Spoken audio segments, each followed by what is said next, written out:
Hello दोस्तों, चाहे भारत हो चाहे वर्ल्ड हो, सभी देश ट्रेडिशनल पेट्रोल और डीजल कार को बंद करके ईवी कारों पे शिफ्ट होने के लिए प्रयास कर रहे हैं और सभी देश इसमें धीरे धीरे अपना कदम बढ़ाए जा रहे हैं। तो भारत सरकार भी इसमें 2030 तक कम से कम 30% इलेक्ट्रिक कारों को रोड पे उतारने की बात कह चुकी है और उसके लिए वो काम भी कर रही है, सब्सिडी भी दे रही है। तो अगर ये इलेक्ट्रिक कारों को इतना ज़्यादा तवज्जो मिल रहा है तो सबसे ज़्यादा इससे बेनिफिट होने वाले ईवी सेक्टर की कंपनियां होगी। तो अगर हम अभी स्टॉक्स मार्केट के वैसी कंपनियों में इन्वेस्ट करते हैं जो ईवी सेक्टर में काम कर रही है तो हमारे पैसे भी इसके साथ बहुत ज़्यादा ग्रो होंगे। तो चलिए हम ऐसे 5 सेक्टर के 5 कंपनियों के बारे में देख लेते हैं जिसमें हम इसमें इन्वेस्ट कर सकते हैं। तो जो 5वें नंबर की कंपनी है वो है एक्साइड इंडस्ट्रीज। आपने एक्साइड की बैटरी देखी होगी, तो वो उसमें हम इन्वेस्ट कर सकते हैं। अब हम इसमें क्यों इन्वेस्ट करें, इसके रीज़न को समझिए। ये जो है वो डायरेक्ट ईवी रिवोल्यूशन से डायरेक्ट बेनिफिट मिलेगा इसको, क्योंकि इलेक्ट्रिक कारें बैटरी के बदौलत चलती है और ये कंपनी बैटरी बनाती है। तो जितनी कारें बनेगी उतनी ज़्यादा बैटरी की ज़रूरत पड़ेगी, तो ये कंपनी डायरेक्ट बेनिफिट होगी इसकी, इसलिए हम इसमें इन्वेस्ट कर सकते हैं। हम इसके रिवेन्यू को देख लेते हैं, 2022 और 2023 के रिवेन्यू को देखते हैं और कंपैरिजन करते हैं कि ये ग्रोथ कर रही है कि नहीं कर रही है। तो इसका 2022 में रिवेन्यू था वो 12,789 करोड़ का था, जो 2023 में बढ़ के 15,078 करोड़ का हो गया। प्रॉफिट की बात करें तो 695 करोड़ का प्रॉफिट 22 में था, जो बढ़ करके 822 करोड़ का हो गया 23 में। अर्निंग पर शेयर की बात करें तो 51.38 था 22 में, जो कि 9.38 रहा 23 में। अब हम ROE की बात करें, रिटर्न ऑन इक्विटी की बात करें तो 41.26 था इसका 22 में और 7.39 हो गया 23 में। अब डेब्ट टू इक्विटी रेशियो की बात करें तो 0.02 था 22 में और 0.03 23 में हो गया। ठीक है, अब हम इसके कंक्लूजन को समझते हैं कि इसमें लेने के लिए हमें क्या क्या इसमें दिख रहा है। तो स्ट्रॉन्ग फाइनेंशियल इसके दिख रहे हैं, यानी कि इसका रिवेन्यू और प्रॉफिट बढ़ता जा रहा है, इसलिए हम इसको लेना चाहिए। एनुअल ग्रोथ जो है उसका वो 3 साल के CAGR से भी बहुत ज़्यादा है इसका, इसलिए हमें लेना चाहिए। Direct benefit of EV revolution से डायरेक्ट इसको बेनिफिट मिलेगा, क्योंकि ये बैटरी बनाती है और जितने भी ईवी सेक्टर की जितने भी कारें आने वाली है वो बैटरी पे बदौलत चलती है, तो वो भी डायरेक्ट बेनिफिट होगी। और प्रोमिनेंट ब्रांड है ये मार्केट में, तो ये ब्रांड है, एक्साइड अपना ब्रांड बना करके रखे तो उससे भी डायरेक्ट इसको बेनिफिट मिलेगा, क्योंकि जितने भी अगर आउटसोर्स करेगा कोई भी कार अगर बैटरी को तो ये एक्साइड से करने चाहिए, क्योंकि ये ब्रांड एस्टैब्लिश्ड है। तो हमने इसको देख लिया। अब जो चौथे नंबर की कंपनी है वो है बजाज ऑटो। तो आप बजाज पल्सर के बारे में जानते ही है। बजाज जो है वो पूरे अफ्रीका में अपना दबदबा बनाए हुए है। चाइनीज़ जितनी भी 2 व्हीलर सेक्टर की कंपनियां थी उसको एकदम पूरा बाहर कर दिया है अफ्रीका से। अब हम देख लेते हैं इसके फाइनेंशियल्स को, इसका फाइनेंशियल क्या कहता है, ग्रो कर रहा है या नहीं कर रहा है। तो रिवेन्यू जो 2022 में था वो 33,144 करोड़ का था, जो 2023 में बढ़ के 36,455 करोड़ का हो गया। प्रॉफिट की बात करें तो प्रॉफिट 5,586 करोड़ था 22 में, जो 23 में बढ़ करके 5,530 करोड़ हो गया। अगर अर्निंग पर शेयर की बात करें तो 213.2 रुपये था, जो कि 2023 में 212.5 रुपये रहा।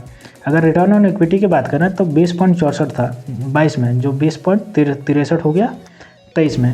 डेब्ट टू इक्विटी रेशियो की बात करें तो ये 0 है, यानी इसके ऊपर कोई डेब्ट नहीं है। अब हम कंक्लूजन को देख लेते हैं कि इसमें इन्वेस्ट करना चाहिए या नहीं करना चाहिए, उसका डिसीजन लेने के लिए क्या क्या पॉइंट है। इसके पास 0 डेब्ट है, यानी कि इसके ऊपर कोई कर्ज नहीं है, तो ये एकदम पूरी सेफ कंपनी है। इसका जो मार्केट ब्रांड है वैल्यूएशन के हिसाब से वो बहुत हाई है, यानी कि इसके ऊपर बहुत ज़्यादा ट्रस्टेबल है, क्योंकि बजाज पल्सर जो है वो इतनी ज़्यादा ट्रस्ट हो गया है। बजाज के नाम से बहुत चीज़ बनाती है बजाज, तो ये जो ऑटोमोबाइल के सेक्टर में जो है ये एक ट्रस्टेबल ब्रांड है, इसलिए इस पर भरोसा किया जा सकता है। और ये जो है ये डिविडेंड का फार्मूला भी लेकर के आई है, यानी कि अब पहले जो है वो कम डिविडेंड देती थी, लेकिन अब से ये अमेंडमेंट करके अब थोड़ी ज़्यादा डिविडेंड देगी। तो जो डिविडेंड भी लेना चाहते हैं वो भी इसमें इन्वेस्ट कर सकते हैं। तो ये हमारी चौथे नंबर की कंपनी हो गई। अब हमारे जो तीसरे नंबर की कंपनी है वो है हीरो मोटरकॉर्प। हीरो और होंडा पहले तो एक साथ होती थी, हीरो होंडा, लेकिन हीरो और होंडा दोनों अलग हो गई। तो अब जो बची है वो हीरो मोटरकॉर्प जो है, होंडा भी है लेकिन यहाँ पे हम हीरो मोटरकॉर्प की बात करेंगे। हीरो मोटरकॉर्प में क्यों इन्वेस्ट करना चाहिए, क्योंकि ये 2 व्हीलर सेक्टर की एक मेजर प्लेयर कंपनी है। अब दूसरे नंबर पे बात करें तो ये ईवी सेक्टर में अपना स्प्लेंडर उतार चुकी है। आपने देखा भी होगा, नहीं देखा होगा तो गूगल कर लीजिए, ईवी स्प्लेंडर भी आ गया, जो कि बीच में बैटरी लगा रहता है और एकदम बहुत बढ़िया दिख रहा है। और इसका जो हायर ग्रोथ रेट है CAGR 3 साल के CAGR से भी इसका हायर ग्रोथ रेट रिटर्न है। अब इसका फाइनेंशियल्स को देख लेते हैं कि क्या कहता है, इसका ग्रोथ रेट हो रहा है या नहीं हो रहा है। इसकी रिवेन्यू की बात करें तो 2022 में 29,551 करोड़ था, जो 2023 में बढ़ करके 34,158 करोड़ हो गया। प्रॉफिट की बात करें तो 22 में 2,528 करोड़ का था प्रॉफिट, जो 2023 में बढ़ करके 2,796 करोड़ का हो गया। अर्निंग पर शेयर की बात करें तो 2022 में 115.96 रुपया था, जो कि 2023 में बढ़ के 140.62 रुपया हो गया। रिटर्न ऑन इक्विटी की बात करें तो 14.62 था इसका, 2022 में और 2023 में बढ़ करके 16.87 हो गया। डेप्ट टू इक्विटी की बात करें तो 0.02 और 23 में भी 0.02, यानी कि डेप्ट एकदम वही रहा और बहुत ही लिटिल डेप्ट है, इसलिए 0.02 का रेशियो है। अब हम इसका कंक्लूजन भी समझ लेते हैं कि इसमें इन्वेस्ट क्यों करना चाहिए। तो ये देखिए, इसका जो एनुअल परफॉर्मेंस है वो बहुत स्ट्रॉन्ग है और बहुत ज़्यादा बढ़ता जा रहा है, यानी कि इसका प्रॉफिट और रेवेन्यू जो है वो भी बहुत ज़्यादा बढ़ता जा रहा है। ठीक है, स्ट्रॉन्ग मार्केट सेक्टर की, ये जो टू व्हीलर सेक्टर की है वो स्ट्रॉन्ग प्लेयर है इसकी, तो इसमें भी बहुत ज़्यादा ग्रोथ देखने को मिलेगा। आखिर ये टू व्हीलर सेक्टर में है तो ईवी सेक्टर में अपने टू व्हीलर को लेकर के आ रही है, इससे भी ग्रोथ देखने को मिलेगा।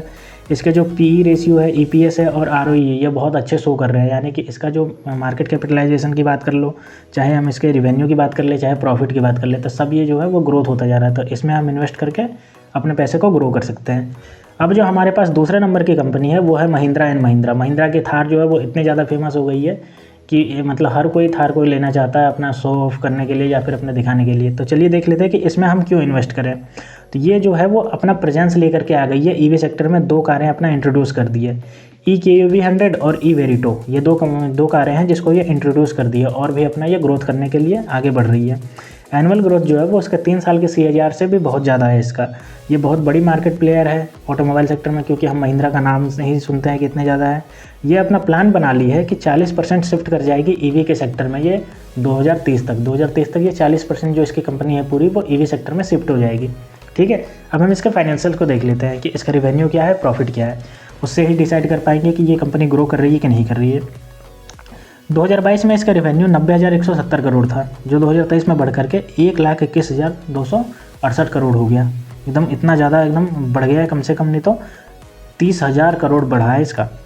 प्रॉफिट की बात करें तो 2022 में 5,397 करोड़ का प्रॉफिट था, जो 2023 में बढ़ करके 9,869 करोड़ का प्रॉफिट हो गया। अगर अर्निंग पर शेयर की बात करें तो 59.2 रुपये का अर्निंग पर शेयर 2022 में था, जो 2023 में बढ़ करके 92.41 रुपये हो गया। अगर रिटर्न ऑन इन्वेस्टमेंट की बात करें तो 13.95 था 22 में, जो कि 18.24 हो गया 23 में। डेप्ट टू इक्विटी रेशियो की बात करें तो 1.58 था इसका 22 में और 1.57 हो गया 23 में, यानी कि इसका डेप्थ थोड़ा सा कम हुआ है। अब इसका कंक्लूजन को समझ लेते हैं कि इसमें क्यों करना चाहिए। तो इसका जो इंट्राडे स्टेबिलिटी है वो बहुत लॉन्ग समय से है, यानी कि इसका जो प्राइस है अप डाउन वो जो मार्केट जो ऑपरेटर है वो नहीं कर पाते, क्योंकि ये बहुत बड़ी कंपनी है और प्लस में इसका जो शेयर है वो स्टेबिलिटी है। दूसरा, इसका जो रिटर्न ऑन इक्विटी और रेवेन्यू ग्रोथ है वो बहुत ज़्यादा हाई है, यानी कि इसका रेवेन्यू ग्रोथ भी बढ़ता जा रहा है और रिटर्न ऑन इक्विटी है वो भी बढ़ता जा रहा है। इसका जो रेशियो है, पी रेशियो, ईपीएस रेशियो या मार्केट कैप, ये सब भी बहुत ज़्यादा अच्छा शो कर रहे हैं, तो इसमें भी हमें ग्रोथ करने के चांसेस मिल रहे हैं। ये बिग ऑटोमोबाइल सेक्टर की कंपनी है, प्लस में ये अपना जो ईवी सेक्टर में प्रेजेंस ले आई है और बहुत जल्दी ये ईवी सेक्टर में भी डोमिनेट करेगी, तो हम इसमें इन्वेस्ट कर सकते हैं अपने पैसे को ग्रो करने के लिए। अब जो नंबर 1 पे कंपनी है वो है टाटा मोटर्स, हमारी और आपकी फेवरेट रतन टाटा जी की कंपनी। अब चलिए देखते हैं कि इसमें क्यों इन्वेस्ट करें। तो इंडिया की ये लार्जेस्ट ऑटोमोबाइल कंपनी है, यानी कि इंडिया की सबसे लार्जेस्ट ऑटोमोबाइल कंपनी की है मार्केट वैल्यूएशन के मामले में। टाटा की नेक्सॉन जो है, जो ईवी सेक्टर में आई है, नेक्सॉन ईवी, ये भी बहुत ज़्यादा धूम मचाए हुए है, कितनी भी सड़कों पर मिल जाती है देखने को। तो ये प्रेजेंस बताता है कि इसकी कारें जो है वो बहुत ज़्यादा बिक रही है, तो ऑटोमेटिक इसका जो प्रॉफिट है उसमें हमें ज़्यादा इंक्रीजमेंट देखने को मिलेगा। अब हम इसके फाइनेंशियल को देख लेते हैं, जिससे हमें क्लियर कट आइडिया मिल जाएगा कि कंपनी का जो परफॉर्मेंस है वो क्या है इसका। तो इसके रिवेन्यू की बात करते हैं तो 2022 में इसका जो रिवेन्यू था वो 2,78,453 करोड़ का था, जो 2023 में बढ़ करके 3,45,966 करोड़ का हो गया। वहीं इसके प्रॉफिट की बात करें तो 2022 में इसने लॉस बुक किया था। कितना लॉस था? 11,234 करोड़ का लॉस था, और जो 2023 में इसने प्रॉफिट में आ गई, फिर ये कंपनी 2,353 करोड़ का प्रॉफिट बुक कर ली। अब इसके अर्निंग पर शेयर की बात करें तो 2022 में चूँकि लॉस था तो यह इसका कैलकुलेट नहीं हो सकता, माइनस में है। वहीं 2023 में बात करें तो 6.29 इसका अर्निंग पर शेयर था। रिटर्न ऑन इन्वेस्टमेंट की बात करते हैं तो 2022 में इसका रिटर्न ऑन इन्वेस्टमेंट नेगेटिव में था, लेकिन वहीं 2023 में जब ये प्रॉफिट में आई तो इसका रिटर्न ऑन इन्वेस्टमेंट 5.32 रुपया था इसका।